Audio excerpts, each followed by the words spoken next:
अब तुम्हें गुमराह कैसे किया जाता है मिर्जा जाहिल की जानिब से। इधर देखिए, एक हदीस शरीफ है, नबी पाक अलैहिस्सलाम ने फरमाया ला तत्तखिदू कब्री ईदा, फरमा मेरी कब्र को ईदगाह न बनाना। अब ये हदीस पाक है, इसका तर्जमा जो गैर मुकल्लिदों ने किया वो ये कहते हैं कि नबी पाक ने फरमाया मेरी कब्र पर मेला न लगाना। मैंने कहा जाहिलो, ये मेला लफ्ज कहां से लेके आ गए? तो इस हदीस में लफ्ज मेला है ही नहीं है, खयानत है, इसको कहते हैं इल्मी खयानत। और तुम सिर्फ ये देखते हो हदीस है, अबू दाऊद है, नंबर ये है, सिर्फ नंबर नहीं, रॉन्ग नंबर है, ये रॉन्ग नंबर है बयान करने वाला। अब पहली बात। अब दूसरी बात, ये जितने आजाद ख्याल हैं, ये जितने लिबरल हैं, जितने मिर्जा जेलमी की कंपनी के हैं, गामदी जैसे हैं, वो जब इसको बयान करते तो वो तर्जमा क्या करते, गौर से सुनिएगा। वो कहते हैं हुजूर ने फरमाया मेरी कब्र को ईदगाह ना बनाना, जैसे ईदगाह में रश होता है। अब देखो ये जहर दिया जा रहा है, जैसे ईदगाह में रश होता है वैसे रश नहीं लगाना मेरे रोजे पर, तो इसलिए मक्के से जाओ मदीने में ना जाओ। ये जहर इस उम्मत को पिलाया जा रहा है। कौन है? हम लिबरल होते हैं, हम मिर्जे होते हैं, हम जेलमी, हम प्लम्बर, हम गामदी, हम फलाने, हम टिमकाने, ये हैं वो लोग, ये है इनकी औकात।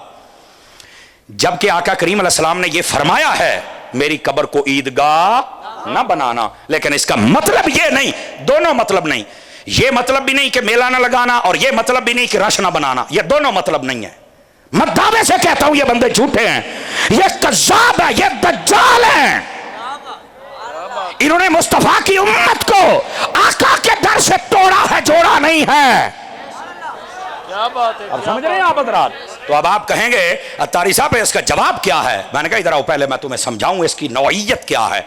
इधर देखिए, मैंने कहा अगर नबी पाक के रोजे पर नहीं जाना और उसे चल के रश नहीं लाना जिवें तुसी कहंदे हो, तो फिर नबी पाक ने ये क्यों फरमाया मन ज़ारा कब्री वजबत लहू शफाअती। अब समझ आई ना? देखो बात सुनते ही आपको वजद आया ना, जो मेरे रोजे को देखेगा मेरी शफाअत वाजिब हो जाएगी। इसका क्या मतलब है? कहना हाँ यार बात, मैंने कहा रोक भाई रोक, मैं तुझे अगली हदीस भी सुनाता हूं ताकि इसको ताबूत जहालत में बंद करके ऊपर अहमद रजा केल ठोकिए ना। समझ आ रही है? अब दूसरी हदीस, नबी पाक ने फरमाया मन हज फलम यजुरनी फकत जफानी, फरमाया जिस बंदे ने हज किया और बाद में मुझे मिलने ना आया, फरमाया बेवफा है। ये मेरे नबी फरमा रहे हैं। अब कोई जाहिल यतीमुल इल्म ये कह सकता है कि ये नबी पाक ने अपनी जिंदगी में कहा था। मैंने कहा जाहिला, नबी पाक ने तो हज 10 हिजरी में किया, 11 में आप पर्दा फरमा गए थे, तो ये अपनी जिंदगी का नहीं है, ये ताकिया में क़यामत हर ईमान वाले को कहा गया कि जब तू हज कर ले मोहर लगवाने मेरे पास चले आना, हम मोहर लगा के भेजेंगे तेरे को।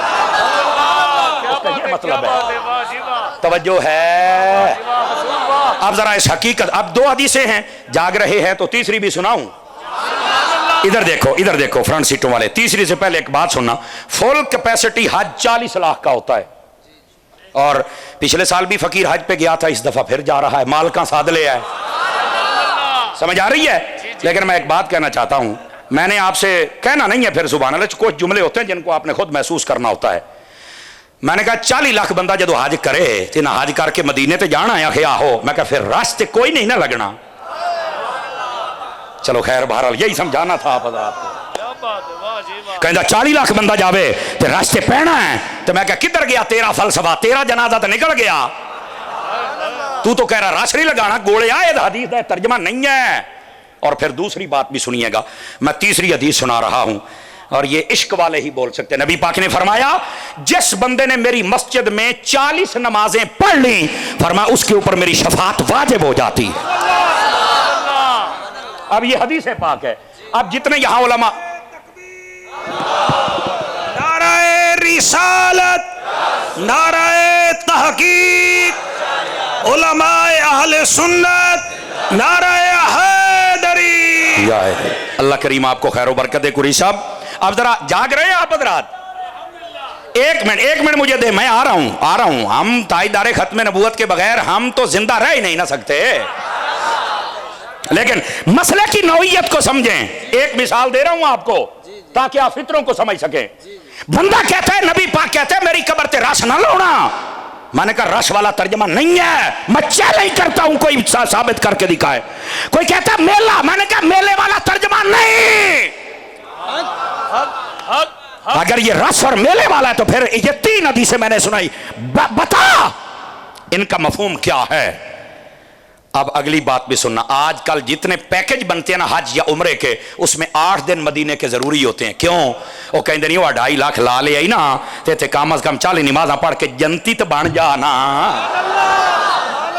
मुस्तफा जान रहमत सल्लल्लाहु अलैहि वसल्लम की मस्जिद की ये बरकत है। और वहां पर कई काले मुंह वाले ये भी कहते हैं जब भी कोई आए तो यहां नियत मस्जिद नबी की करके आए, नबी पाक की ना करके आए। मैं क्या लानतिया, नबी है तो मस्जिद नबवी है ना। सुन्नी बंदा सुन्नी बंदा सुन्नी बंदा, भाई तुम्हें यही नहीं पता मनसूब और मनसूब इला में अफजल कौन है? ये मस्जिद मनसूब है, मनसूब इला मेरे मुस्तफा है।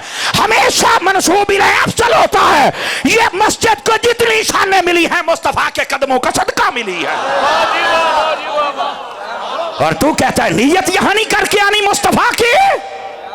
क्या बात है, क्या बात है, क्या बात है। बात कहीं दूर ना चली जाए। गिरामी कदर हजरात, अब देखो कहता नबी पाक दे रोजे तराश नहीं लाना।